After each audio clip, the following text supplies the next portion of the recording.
अस्सलाम वालेकुम student, I am Salman Hasan. Welcome to my YouTube channel Sindh board academy. Student, इस lecture के अंदर हम लोग फर्स्ट ईयर मैथमेटिक्स की न्यू बुक के चैप्टर नंबर 4 की एक्सरसाइज 4.2 के क्वेश्चन नंबर 1 को कंप्लीट करेंगे। स्टूडेंट, आपको क्वेश्चन नंबर 1 को करने के लिए आपको सबसे पहले ये फार्मूला याद होना चाहिए। कौन सा फार्मूला है? General term formula in AP. AP का मतलब क्या था? Arithmetic progression. ठीक है जी बेटा।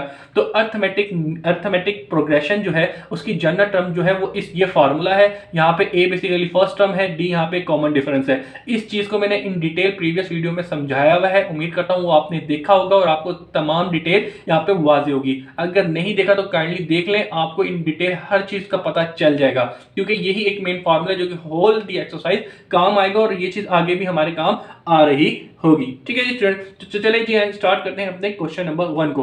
तो भाई क्वेश्चन नंबर 1 में हमें कहा गया है find the indicated term in each of the following AP. AP का मतलब क्या है? Arithmetic progression. तो बेसिकली अर्थमेटिक प्रोग्रेशन को हम अर्थमेटिक सीक्वेंस भी कह सकते हैं। तो नीचे आपको अर्थमेटिक्स यानी कि कुछ सीक्वेंस दी गई जो अर्थमेटिक्स है। ठीक है जी। तो इसमें ना इंडिकेटेड टर्म्स दी गई है, जैसे A12 A12 A10 A13, ये जो इंडिकेट टर्म्स दी गई ना, ये टर्म्स मालूम करके देनी है। तो हम देखिएगा कैसे इस जनरल टर्म के फॉर्मूले को यूज करते हुए जो इंडिकेट टर्म्स दी गई हैं वो कैलकुलेट करते हैं। तो भाई सबसे पहले हम यहाँ पे हेडिंग डाल देते हैं क्वेश्चन नंबर। ठीक है जी, क्वेश्चन नंबर 1 का पार्ट नंबर 1। तो पार्ट नंबर 1 में हमें क्या कहा गया है? पार्ट नंबर 1 में हमें जो दिया गया है क्वेश्चन 1 5 9 एंड सो ऑन जाते जाते ये जा रहा है और हमें जो इंडिकेट टर्म दी गई है A12 दी गई है। ठीक है जी। तो A12 टर्म हमें मालूम करनी है। स्टूडेंट, ये वाली बात आप लोग जानते होंगे कि हम एक सीक्वेंस को यानी कि एक सीक्वेंस को हम generally A1 A2 A3 A4 and so on जाते जा रहा है। ठीक है ना। तो इस सीक्वेंस को यानी कि ए की फॉर्म में भी और इसको T1 T2 T3 and so on जाते जा रहा है। तो आपको ये वाली बात पता होगी कि हम एक सीक्वेंस को जनरली ए से और टी से प्रेजेंट कर रहे होते हैं। तो आपको यहाँ पे A12 से समझ आ रहा होगा। A12 का मतलब क्या है कि एक सीक्वेंस होगी, उस सीक्वेंस के अंदर A12 यानी कि एक टर्म्स होगी A12, वो टर्म की वैल्यू बतानी है। ठीक है जी बेटा। तो चलिए जी यार मालूम करते हैं। तो भाई सबसे पहले हम सोल्यूशन लिखेंगे। यहाँ पे सोल्यूशन लिखने के बाद हमें गिवन सीक्वेंस क्या दी गई है? 1 5 9 और रिक्वायर्ड बेसिकली क्या है? ये सोन जाते जा रहा है और रिक्वायर्ड बेसिकली क्या है? A12 टर्म मालूम करनी है। ठीक है जी बेटा। तो कैसे मालूम करेंगे? इस फॉर्मूले को यूज करते हुए मालूम करेंगे। सबसे पहले हमें क्या मालूम करना है? A12 मालूम करना है। तो भाई सबसे पहले तो हमें n पता चल गया। ठीक है ना। इस टर्म के अंदर हमें क्या क्या चाहिए? अगर n पता चल जाए, a पता चल जाए और d पता चल जाए तो हम इजीली निकाल सकते हैं। तो n तो हमें यहाँ पे 12 दिया हुआ है। फिर उसके बाद में इस सीक्वेंस का फर्स्ट टर्म क्या है? फर्स्ट टर्म बेसिकली 1 दी गई है। ठीक है ना। आपको पता है a क्या होता है? a is the first term. तो a सीक्वेंस है, इस सीक्वेंस का जो फर्स्ट टर्म है वो ये लिखी हुई। तो a मेरे पास ये हो गया। ठीक है जी स्टूडेंट। फिर इसके बाद आ जाए दूसरी अगली क्या चीज है? d पता चल जाए तो मेरा काम हो जाए। तो मैं d किस तरीके से निकालूंगा? d में निकालूंगा T2 माइनस T1 से। ठीक है जी बेटा। अच्छा जी, इसका एक और फॉर्मूला भी था, d is equal to A2 minus A1 से। ये फॉर्मूला मैं यूज करूंगा। क्यों? क्योंकि यहाँ पे हमें जो फॉर्म दी गई है a की फॉर्म में दी गई है। अगर यहाँ पे T12 लिखा होता तो मैं ये भी यूज कर लेता, लेकिन अभी मैं ये यूज करूंगा। क्यों? क्योंकि यहाँ पे a की फॉर्म में लिखा हुआ था। ठीक है जी। चलिए जी वैल्यूज डाल देते हैं। तो भाई T2 क्या है? T2 यहाँ पे हमारे पास 5 है और माइनस A1, तो A1 है यहाँ पे हमारे पास 1 है। ठीक है जी। तो 5 माइनस 1 किया तो यहाँ पे मेरे पास 4 आ गया। D की वैल्यू क्या निकल के आ गई? 4। ठीक है जी बेटा, ये हो गया। अब जरा देखिएगा जनरल टर्म का फॉर्मूला क्या था? जनरल टर्म का formula an equal to a plus n minus 1 into d. ठीक है जी बेटा। तो जरा देखिए n की वैल्यू यहाँ पे क्या है? n की वैल्यू यहाँ पे 12 है, तो n की जगह 12 आ गया। a की जगह क्या आएगा? a की जगह 1 आएगा, हमें यहाँ पे 1 दिया हुआ है। फिर n की जगह 12 आ जाएगा माइनस 1 इंटू डी। डी की वैल्यू हमने क्या निकाली? 4। ठीक है जी। इसको मजीद सोल्व करते हैं। तो यहाँ पे जरा देखिएगा 1 प्लस 12 में से 1 गया तो 11। ठीक है जी। और ये 4 इससे मल्टीप्लाई हो रहा है, वो 4 मल्टीप्लाई में रहा। अब इसको सोल्व करते हैं। तो जरा देखिएगा, इसको चलो यहाँ कर लेते हैं। तो भाई जरा देखिएगा 11 इंटू 44 वो 4 किया तो ये 44 बन जाएगा। 44 को एक के अंदर ऐड किया तो ये 45 बन जाएगा। तो इस तरीके से A12 यानी कि एक इस सीक्वेंस के अंदर जो 12th टर्म होगी वो कितनी होगी? 45 होगी। तो ये आपको जो इंडिकेट टर्म कहा गया था वो आपने मालूम कर लिया, ये आपका आंसर है। ठीक है जी स्टूडेंट, सिंपल। अच्छा जी स्टूडेंट, अब यहाँ पे बात करूंगा इसकी एक शॉर्ट ट्रिक के लिए। वो शॉर्ट ट्रिक क्या है? बेसिकली ये जो क्वेश्चन है आपको आएगा एमसीक्यूज में। तो भाई एमसीक्यूज के लिए आएगा, तो एमसीक्यूज के लिए छोटी सी ट्रिक भी बता देता हूँ क्या थी। स्टूडेंट, आपको मैंने एक बात बताई थी कि यहाँ पे हमें क्या कहा गया है, ये चीज मैंने डिटेल डिस्कस की हुई थी। कहाँ पे? आपको प्रीवियस वीडियो में, जहाँ पे इंट्रोडक्शन दे रहा था इस एक्सरसाइज 4.2 का। क्या मैंने बताया था कि यहाँ पे क्या कहा गया? A12 ठीक है जी। A12 को हम जनरली टर्म में इसको अगर सिंप्लीफाई करके लिखें तो A12 है तो उससे एक टर्म छोटी करके D मल्टीप्लाई कर देंगे, यानी कि A12 इक्वल होता है A प्लस 11D। उस जो टर्म रिक्वायर्ड है ना उससे एक कम करके 11 मतलब कम करके D से मल्टीप्लाई कर देंगे। ये देखिएगा कितनी सिंपल एक फॉर्म है। तो यहाँ पे सिंपल ये जो फॉर्म है, ये फॉर्म मैंने आपको बताई थी कि किस तरीके से बन रही होती है, ठीक है ना। तो ये भी एक फॉर्म को हम यूज करते हुए डायरेक्ट निकाल सकते हैं। तो ये यानी कि हमें मालूम क्या करना था, 12 मालूम करनी थी, ठीक है ना। A12 मालूम करना था तो 12 हमें पता है इसकी ये फॉर्म बन सकती है इसी फार्मूले को यूज करते हुए। तो यहाँ पे हम 8 की वैल्यू डाल देंगे, ठीक है। A की वैल्यू 1 है, 11 D की वैल्यू यहाँ पे आपने हमें निकाला था, दो टर्म को माइनस किया था तो वो क्या आ गई थी 4। तो इसको अगेन सिंप्लीफाई करेंगे तो यहाँ पे आप देखिएगा 11 to 44 एक जमा किया तो 11 और 45, ठीक है जी बेटा। तो यहाँ पे आपने देखा कितने ही आसानी से हम लोगों ने यहाँ पे 12th टर्म मालूम कर ली। तो ये जो मैंने आपको एक सिंबलिक फॉर्म बताई थी, मैं आपको दिखा भी देता हूँ, शायद यहाँ पे हो, हाँ ये देखें, याद रहे कि बेटा ये जो चीज मैंने बताई थी शायद उस वक्त बच्चों को मुश्किल लग रही हो, लेकिन वो इसीलिए करवाई थी मैंने, ठीक है ना। ये चीज देख रहे हैं आपने कैसे मैंने इसको सिंप्लीफाई करना सिखाया था। मैं इसकी मजीद सिंपलिक फॉर्म दिखा दूं जो आपको इजी लगे। चले वो पेज अभी घूम गया, पता नहीं कहाँ गया, ये तो नहीं रखा हुआ, हाँ ये लिखा हुआ, ये रहा देखिएगा। मैंने आपको ये ड्राइव करना सिखाई थी, तो यहाँ पे बताया था कि भाई T1 T2 T3 T4 T5 क्या होती है। बेसिकली ये जो जनरल टर्म है, इस जनरल टर्म को मजीद सिंप्लीफाई करके लिखे तो हमें पता चल जाता है कि भाई जोन सी टर्म हो उससे A कम करके D से वो मल्टीप्लाई कर दिया जाए, और A तो रहता ही रहता है। तो हम ये जनरलिक फॉर्म एक जनरल फॉर्म है, उस जनरल फॉर्म की भी एक मजीद सिंपलिक फॉर्म है जो हमारे सोल्यूशन को बहुत और आसान बनाती है, ठीक है, जो हमें सोल्यूशन में आसानी करती है। तो इस चीज को भी समझ लिएगा जो कि हमें आगे काम बहुत आएगी, इसीलिए इसको काइंडली समझिएगा, वरना बहुत ज्यादा लेंथी हो जाएंगे क्वेश्चंस आपके, ठीक है। तो यहाँ पे मैंने आपको दोनों चीजें करके दिखा दी हैं, काइंडली समझ ले, ठीक है। अच्छा जी, तो यहाँ पे आके हमारा एक पार्ट हो गया कंप्लीट। अब हम चलते हैं इसके दूसरे पार्ट की तरफ। तो भाई पार्ट नंबर 2, तो पार्ट नंबर 2 में -15 -9 -3 एंड सो ऑन जाते जा रहा है, और यहाँ पे कहा गया है A12 टर्म मालूम करके दें। तो भाई सीधी सी बात है, A12 टर्म किसके इक्वल हो जाएगी, जनरल टर्म में अगर इसको लिखा जाए तो A 10 से कम कर दें तो 9D की फॉर्म बन जाएगी, ठीक है जी स्टूडेंट। और यहाँ पे A की वैल्यू क्या है, A बेसिकली फर्स्ट टर्म है, फर्स्ट टर्म यहाँ पे क्या है -15, ठीक है जी बेटा।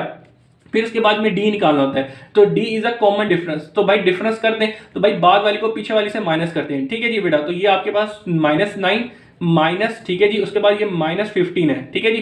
बाद वाली टर्म को पीछे वाली टर्म से माइनस कर देंगे, तो ये -9 था और ये -15 था और बीच में ये माइनस आ गया। तो इसको हम करते हैं -9 माइनस माइनस ये +15 हो जाएगा, ठीक है जी। तो -9 में से +15 करें तो यहाँ पे आपके पास 6, ठीक है जी। डी की वैल्यू क्या आ गई, 6 +6 आ जाएगा। अच्छा जी स्टूडेंट, अगर अक्सर बच्चों को मसला होता है कि सर यहाँ पे ये प्लस की वैल्यू आएगी माइनस की वैल्यू आएगी, तो भाई यहाँ पे आप -9 लिखें और +15 लिखें, पूरी वैल्यू आप कैलकुलेटर में लिखेंगे, आपके पास वैल्यू पता चल जाएगी प्लस आ रही है या माइनस में आ रही है, ठीक है ना। तो अपनी बेसिक्स को अच्छा करने के लिए कैलकुलेटर काइंडली यूज करें, और ये वक्त के साथ फिर आपकी आदत अच्छी हो जाएगी, फिर आपको समझ आने लग जाएगी अच्छा यही आ रहा है, फिर आप कैलकुलेटर भी यूज नहीं करेंगे। तो बेटा यहाँ पे आके हम लोगों ने A की भी वैल्यू निकाल ली और D की भी वैल्यू मालूम निकाल ली। तो ये जो हम लोगों ने जनरल टर्म से एक सिंपलिक फॉर्म निकाली थी, अब उसके अंदर बस वैल्यू पुट करें और अपनी रिक्वायर्ड आंसर दे दें। तो A की वैल्यू क्या निकली थी, -15 +9 इंटू D की वैल्यू क्या निकाली थी, D की वैल्यू हमने निकाली 6। तो इसको सोल्व करते हैं, तो जरा देखिएगा यहाँ पे क्या बनेगा, 9 इंटू 6, सही है जी बेटा। तो ये क्या आ गया,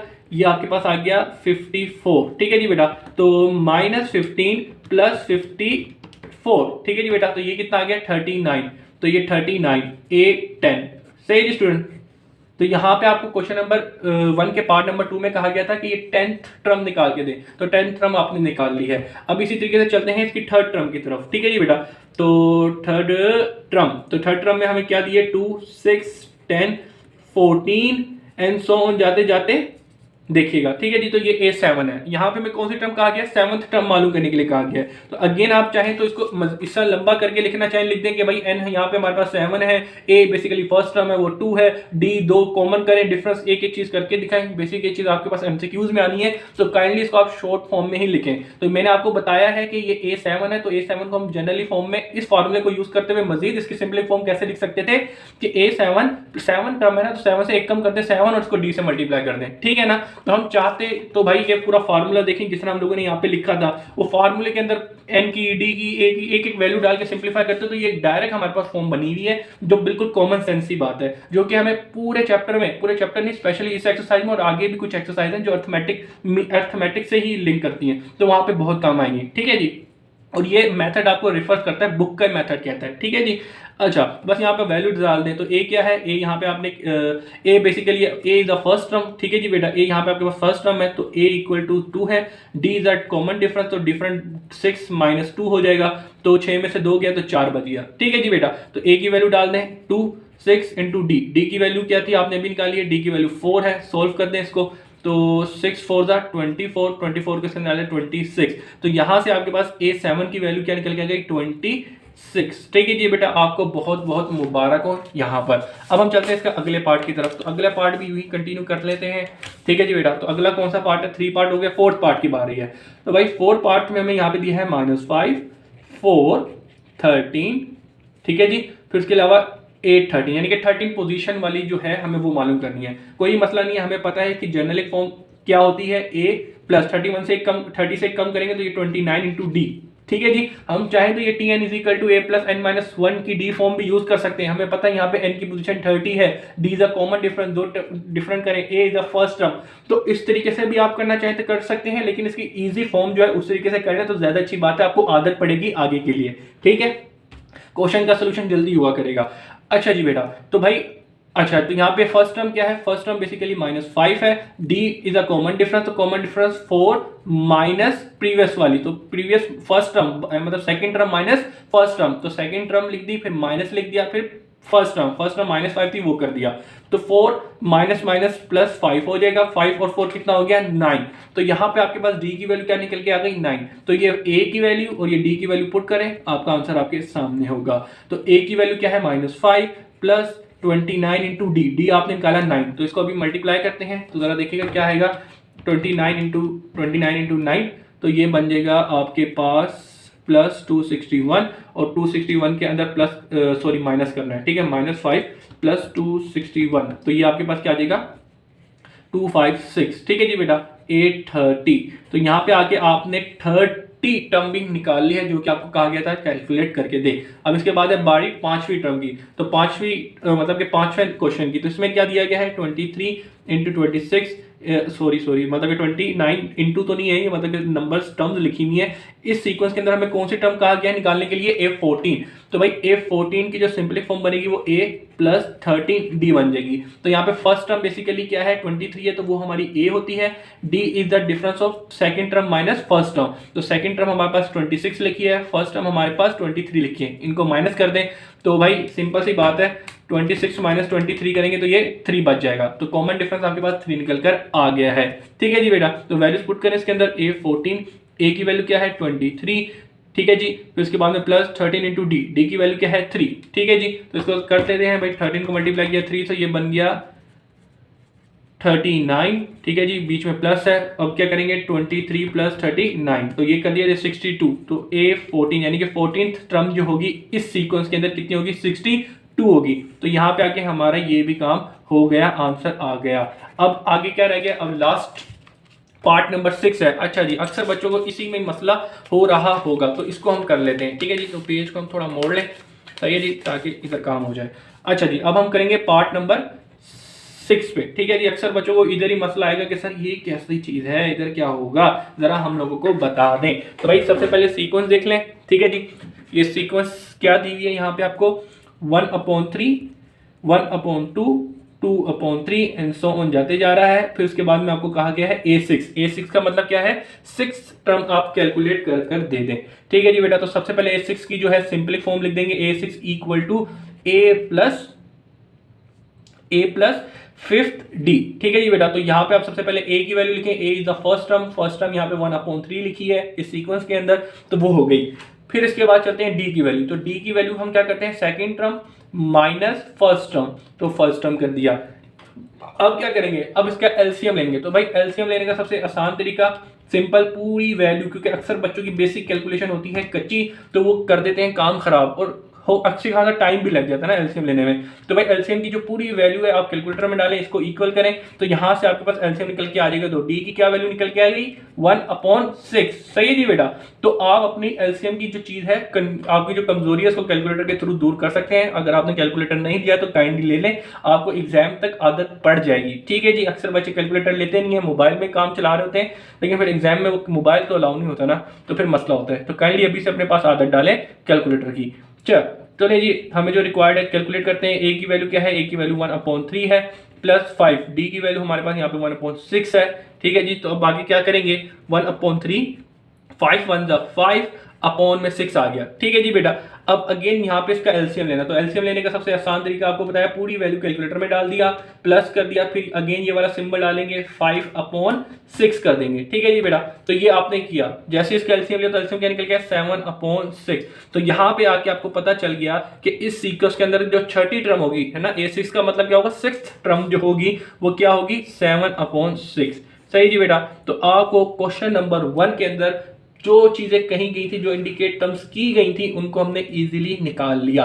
अगेन यहाँ पे एक छोटी सी बात करूंगा कि बेटा हम चाहें तो तब पूरे क्वेश्चन को एक एक करके, सिंपल सी बात ही ना, 12 लिखा हुआ था तो मतलब 12 लिखा था तो हमें पता है ये n = 12 हो जाएगा। यहाँ पे मिसाल के तौर पे a 10 लिखा तो यहाँ पे n की जगह 10 आ जाएगा। फिर a हम लिखें जिस तरह एक एक स्पेसिफिक कर करके लिख दें, तो भाई ये चीज जो है हमारे पास 5 नंबर के लिए कभी भी नहीं आएगी, ये याद रख लेना। ये चीज आएगी तो एमसीक्यूज में आएगी। तो काइंडली इस चीज को समझ लेगा कि हम कैसे इन बड़े क्वेश्चन को कैसे छोटी फॉर्म में, इस ही की सिंपलिक फॉर्म में हमने करके लिखा हुआ है। इस पे काइंडली फोकस कीजिएगा, क्योंकि यही चीज आगे हमारे बड़े क्वेश्चन में काम आ रही होगी। अगर हम इसको नहीं फॉलो करते तो हमारे क्वेश्चन बहुत ज्यादा लेंथी और आपको फिर डिफिकल्टी होगी उनको समझने में। तो काइंडली इस चीज को समझिएगा। तो बेटा यहाँ पे हम करते हैं इस लेक्चर को एंड। इंशाल्लाह नए क्वेश्चन के साथ, नए लेक्चर के साथ मिलेंगे। अल्लाह हाफिज।